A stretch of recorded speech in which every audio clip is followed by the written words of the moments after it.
Hello friends, आपका स्वागत है study with Lokesh Aada YouTube channel पर। और आज हम बात करेंगे सेंट्रल विस्टा प्रोजेक्ट की।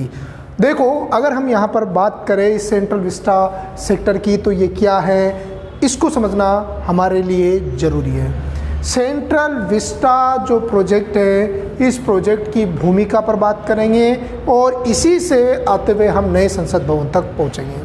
सेंट्रल विस्टा जो सेक्टर है वह भारत का एक इंडियाज़ पावर कॉरिडोर, भारत का एक शक्तिशाली राजमार्ग कह सकते हो। राजमार्ग, अगर हम यहाँ पर शक्तिशाली राजमार्ग से अगर हम अर्थ लें तो इसका मतलब ये नहीं कि वह NH1 NH2 के रूप में कोई हो या बड़ा राजमार्ग हो। यह एक ऐसा 3 किलोमीटर लंबा ऐसा राजमार्ग माना जाता है जहाँ से भारत की जो संपूर्ण राजनीतिक और जो प्रशासनिक शक्तियाँ वह नियंत्रित होती है।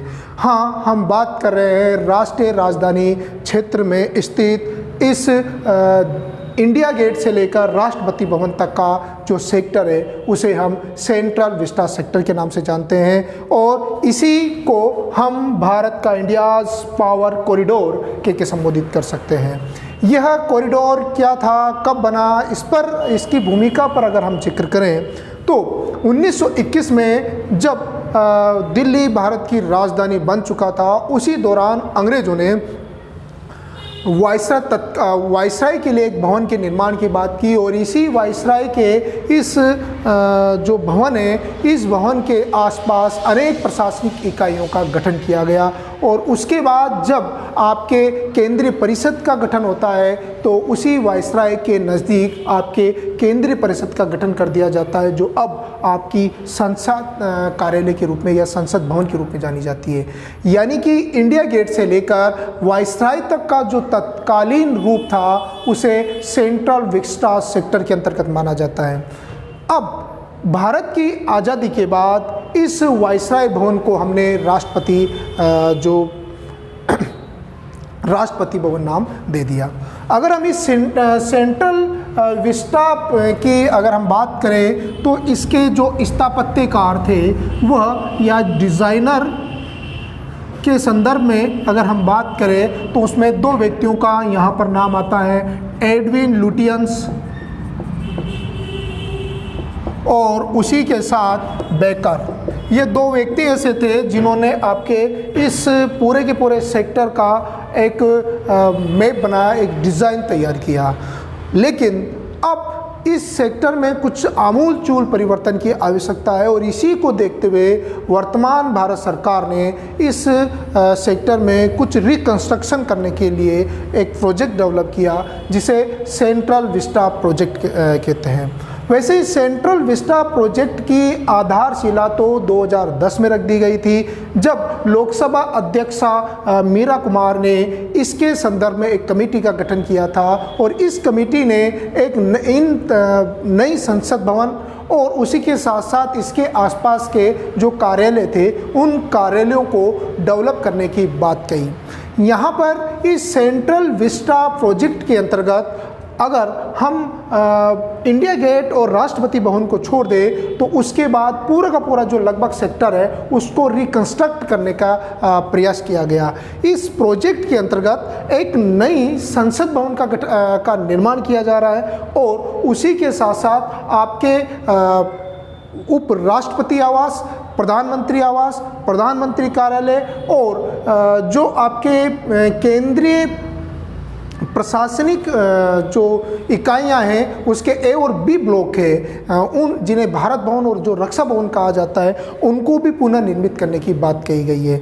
अगर हम इसका थोड़ा सा मैप के बनाकर इसको समझने, इसे राजपथ कहते हैं और यह राजपथ आगे जाकर आपके जो राष्ट्रपति भवन है उस राष्ट्रपति भवन से मिलेगा।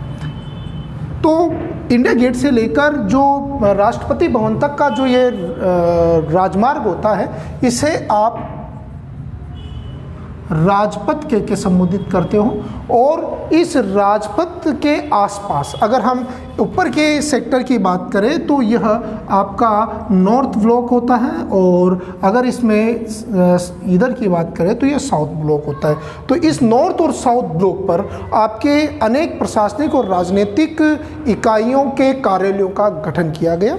यहाँ पर अगर बात की जाए तो इस सेक्टर तक हमारे यहाँ पर जो केंद्रीय सचिवालय है, जो नेशनल सेक्रेटरीट है या सेंट्रल सेक्रेटरीट है, उनके ब्लॉक गठित किए गए हैं। यहाँ पर इनके आवास स्थापित है और यहाँ पर इनके कार्यालय स्थापित किए गए हैं। तो इन्हें आप रक्षा भवन और भारत भवन के को कह के संबोधित करते हो। तो ये आपके केंद्रीय कार्यालय यानी कि प्रशासनिक इकाइयाँ आपके यहाँ तक है। और अगर हम और आगे चलें तो यहाँ पर आपके जो वर्तमान पुरानी जो संसद है, जहाँ पर अभी वर्तमान कार्य कर रही है, इस संसद को डेवलप किया गया था। और इसी संसद के पीछे आपके एमपी हाउस, जिन्हें लुटियंस सेक्टर भी कहा जाता है, यहाँ पर आपके एमपी हाउसेज है। और इसके जो सामने यहाँ आपके पीएमओ यानी कि प्रधानमंत्री कार्यालय है। और प्रधानमंत्री कार्यालय से आगे अगर हम चलें तो यहाँ पर पीएम रेजिडेंस है यानी कि प्रधानमंत्री आवास। और अगर इसके जस्ट सामने अगर हम बात करें तो आपके वाइस प्रेसिडेंट यानी कि उपराष्ट्रपति का आवास माना जाता है। तो ये आपका सेंट्रल विस्टा सेक्टर माना जाता है। और ये लगभग 3 किलोमीटर की लंबाई में ये राजपथ फैला हुआ है या इसकी लंबाई मानी जाती है। और अंग्रेज़ों के काल में इस राजपथ को किंग्स वे के नाम से जाना जाता था। तो हम बात कर चुके हैं सेंट्रल विस्टा पार्क, जो कब निर्मित किया गया और कौन कौन इसके प्रमुख स्थापत्यकार माने जाते हैं। अब हमारे यहाँ पर जो बात चल रही है कि जो ये सेंट्रल विस्टा प्रोजेक्ट है, इसको क्यों लाया गया, या फिर अगर हम बात करें कि इसकी आवश्यकता क्या पड़ी और इसके अंतर्गत क्या क्या चेंज होने वाले हैं। इसके अगर हम बात कर चुके हैं कि पिछली बार मीरा कुमार के काल में ही इस सेंट्रल विस्टा प्रोजेक्ट पर की नींव रख दी गई थी। इसको लेकर एक कमेटी का गठन कर दिया गया था, लेकिन बाद में कुछ प्रशासनिक और राजनीतिक कारणों की वजह से ये प्रोजेक्ट आगे नहीं बढ़ पाया। अब नरेंद्र मोदी सरकार ने इस प्रोजेक्ट को कंप्लीट करने के लिए अपने जो कमेटियां थी, उन कमेटियों को लगभग डेट बुक जारी कर दी है। और यहाँ तक कि अगर हम बात करें तो अभी 10 दिसंबर को इसको लेकर भूमि पूजन हो चुका है। अब यहाँ पर इस सेंट्रल विस्टा प्रोजेक्ट के अंतर्गत क्या क्या चेंज होने वाले हैं, तो यहाँ पर जो चेंज होने वाले हैं तो उसमें अगर हम बात करें तो इस सेक्टर पर हमारा एक नया संसद बनने वाला है। यानी कि वह जो संसद बनेगा वो इस रूप में बनेगा। ट्राइंगल जो गोल रूप था, उस गोल रूप को हम ट्राइंगल रूप में देने वाले हैं। और यहाँ पर अगर बात की जाए तो इस संसद भवन का तो नया रूप होगा और इस पुरानी संसद को आप नेशनल म्यूजियम ऑफ डेमोक्रेसी यानी कि भारतीय लोकतंत्र की एक तरीके से म्यूजियम के रूप में इसे डेवलप कर दिया जाएगा। यानी कि यह तो बन जाएगी आपकी एक तरीके से पुस्तकालय यानी कि लाइब्रेरी और म्यूजियम के, जिसे लाइब्रेरी ऑफ डेमोक्रेसी या म्यूजियम ऑफ डेमोक्रेसी के रूप में नाम दिया जाएगा। और यहाँ पर और जो शेष चीज़ है, आपके उपराष्ट्रपति का जो आवास है ये रिकंस्ट्रक्ट होगा। यानी कि इसका नई बिल्डिंग नहीं बनाई जाएगी, यहाँ पर केवल मात्र इसका पुनर्निर्माण होगा। और प्रधानमंत्री जो आवास है उसका भी पुनर्निर्माण होगा और उसी के साथ प्रधानमंत्री कार्यालय। और यहाँ पर जो केंद्रीय जो आपकी इकाइयाँ हैं, जो केंद्रीय सचिवालय, इस केंद्रीय सचिवालय को भी एक नई रूप, एक अत्याधुनिक टेक्निक से डेवलप किया जाएगा। तो इस तरीके से ये आपका सेंट्रल विस्टा प्रोजेक्ट है। और इस प्रोजेक्ट की सामान्य जानकारी अगर हम बात करें तो यहाँ पर इसका जो लक्ष्य है वह लक्ष्य जो ये कहा गया है कि इस प्रोजेक्ट को लगभग 15 अगस्त 2022 को कंप्लीट किया जाएगा।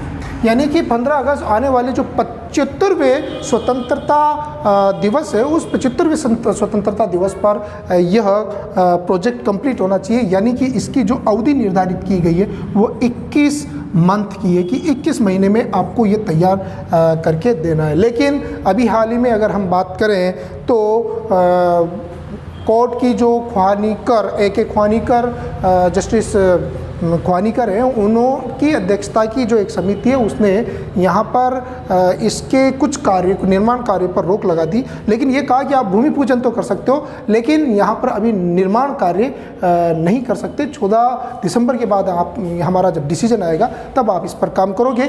तो इसका जो लक्ष्य है, अगर यहाँ पर डिसीजन आने के बाद इस लक्ष्य को बढ़ाया जाता है या घटाया जाता है, ये उस समय की परिस्थितियों पर डिपेंड करता है, लेकिन सामान्यतः जो लक्ष्य है कि 15 अगस्त 2022 तक आपका ये प्रोजेक्ट कंप्लीट होना चाहिए। दूसरा, अगर हम यहाँ पर बात करें तो इस लक्ष्य का जो डिज़ाइन है यानी कि स्थापत्य जो इसका कंप्लीट किया जाएगा वह करने वाली जो है HPCL planning management private limited जो कंपनी है, उस कंपनी के द्वारा इसका डिज़ाइन तैयार किया गया है और इसके जो प्रमुख डिज़ाइनर हैं वह है बिमल पटेल। बिमल पटेल इसके जो प्रमुख डिज़ाइनर माने जाते हैं और इसका जो कंस्ट्रक्शन कार्य है वह कंस्ट्रक्शन जो कार्य दिया गया है वह टाटा इंफ्रास्ट्रक्चर प्राइवेट लिमिटेड को इसका कंस्ट्रक्शन कार्य दिए गए।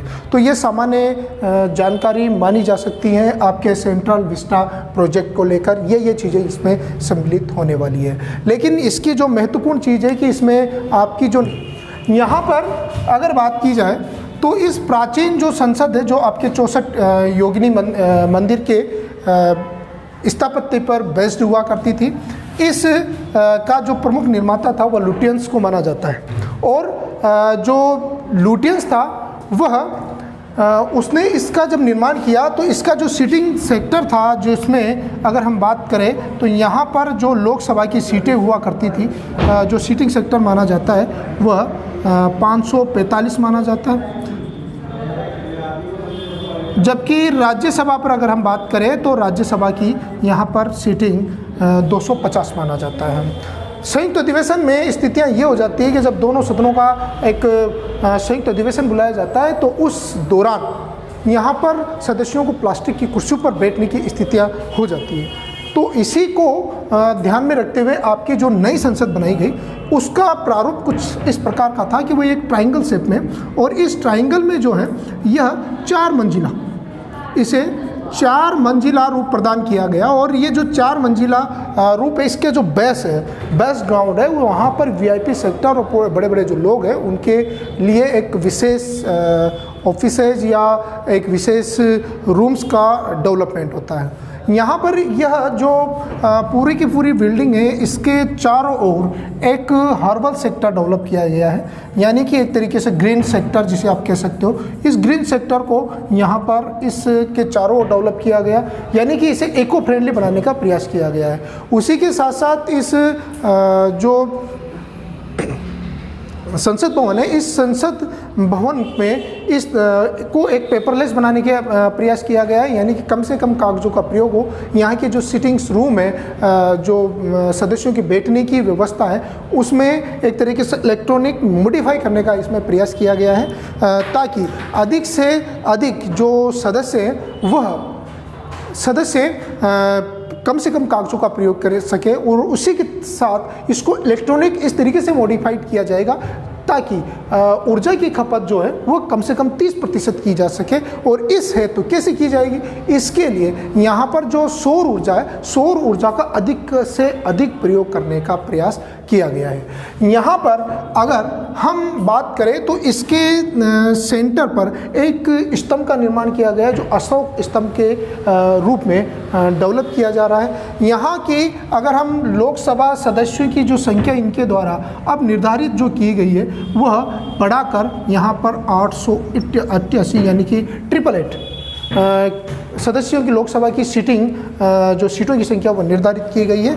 और उसी के साथ जो राज्यसभा की सदस्य संख्या है वह इन्होंने कितनी 384, यानी कि 2024 के बाद जो 87वें संविधान संशोधन द्वारा निर्धारित किया गया था कि 2024 तक हम कोई सदस्यों की संख्या में वृद्धि नहीं कर सकते, वह जो बाउंडेशन वह टूटने वाला है। और वर्तमान जो जनसंख्या का परिवेश है उसी को देखते हुए कि अब सदस्यों का जो प्रतिनिधित्व, जनता का जो प्रतिनिधित्व है उसमें कुछ वृद्धि की जानी चाहिए। ये नहीं कि सदस्यों की संख्या में वृद्धि करना जरूरी है, क्योंकि हमारी जनसंख्या में वृद्धि हो चुकी है। तो उसे ध्यान में रखते हुए आपके जो 545 लोकसभा सदस्य होते थे, वो जो सीटिंग अरेंजमेंट यहाँ पे हुआ करता था, उस सीटिंग अरेंजमेंट को इन्होंने 888 किया गया है। लेकिन उसी के साथ सबसे जो महत्वपूर्ण चीज़ है, वह महत्वपूर्ण चीज़ मानी जाती है संयुक्त अधिवेशन में। यहाँ पर संयुक्त अधिवेशन में बड़ी परेशानी सदस्यों को हुआ करती थी। इसी को ध्यान में रखते हुए संयुक्त अधिवेशन के दौरान जो हॉल है, उस संयुक्त अधिवेशन की हॉल की जो सीटिंग अरेंजमेंट है उसे 1224 करने का प्रयास किया गया है।